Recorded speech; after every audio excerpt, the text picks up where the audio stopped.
प्राजक्ता भांगे सहृदय प्रणाम करती हूँ। मैं मानती हूँ कि राजनीति में युवा नेतृत्व कभी हकीकत हुआ करती थी, जो आज बस बयानबाजी बनकर रह चुकी है।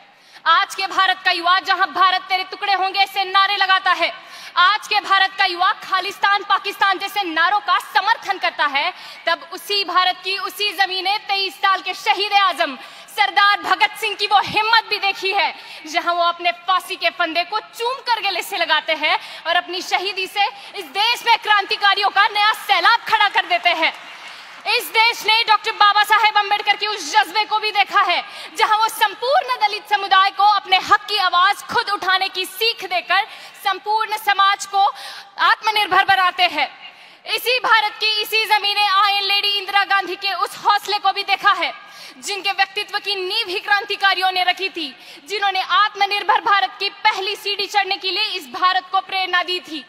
इतिहास के ऐसे कितने भी पन्ने पलट दिए जाए तो हर एक पन्ने पर एक नया युवा नेतृत्व कौशल्य दिखाई देता है, जिसने भारतीय राजनीति को और भारतीय राजनीति की तरफ देखने वाले हर एक नजरिए को संपूर्णतः बदल कर रख दिया।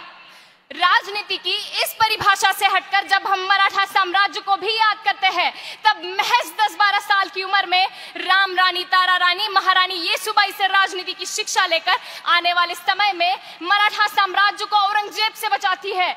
26 साल में हारे हुए सभी मराठा साम्राज्य किले महज 6 महीने में फिर से स्वराज्य में शामिल करती है।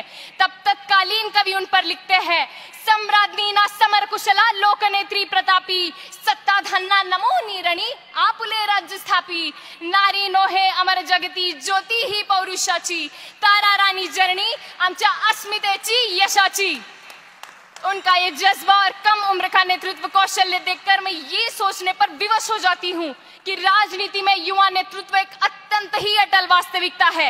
मगर जब तक हमारे देश का युवा दिल्ली की सड़कों को टायर की काली से राख करता रहेगा, जब तक हमारे देश का युवा हिंदू मुसलमान के नाम पर जल रही कट्टरता की आग में झुलसता रहेगा, जब तक हमारे देश का युवा खालिस्तान पाकिस्तान ऐसे नारों का समर्थन करता रहेगा, जब तक हमारे देश का युवा शिक्षा को महत्व देने की बजाय बुर्खा पहनकर आने या ना आने पर भगवे और बुरखे में लड़ाइयां करवाता रहेगा, जब तक शरेआम निर्भया की इज्जत उजड़ जाने पर हमारे देश का युवा हाथों में मोमबत्तियां लेकर सड़कों पर उतरता रहेगा, जब तक हमारे देश का युवा 4 इंच की स्क्रीन पर मणिपुर की सड़कों पर शरेआम उजड़ रही देश की बेटी की इज्जत का चलचित्र बनाकर उसे वायरल करने की फिराक में रहेगा, तब तक युवा नेतृत्व की बात मुझे बस बयानबाजी लगती है। अंत में मैं बस इतना कहना चाहूंगी कि किनारों पर खड़े समंदर पार होते नहीं, नभ को निहारने से चांद तारे हासिल होते नहीं। तोड़ो अपनी सीमाओं को, खुद को और काबिल करो, ताकत दो अपने पंखों को, एक उड़ान और भरो। धन्यवाद।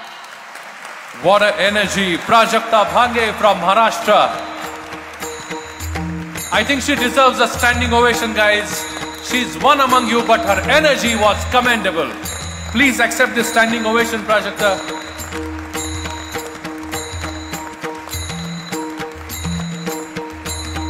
Such an energetic, full of energy address by Prajakta Bhange.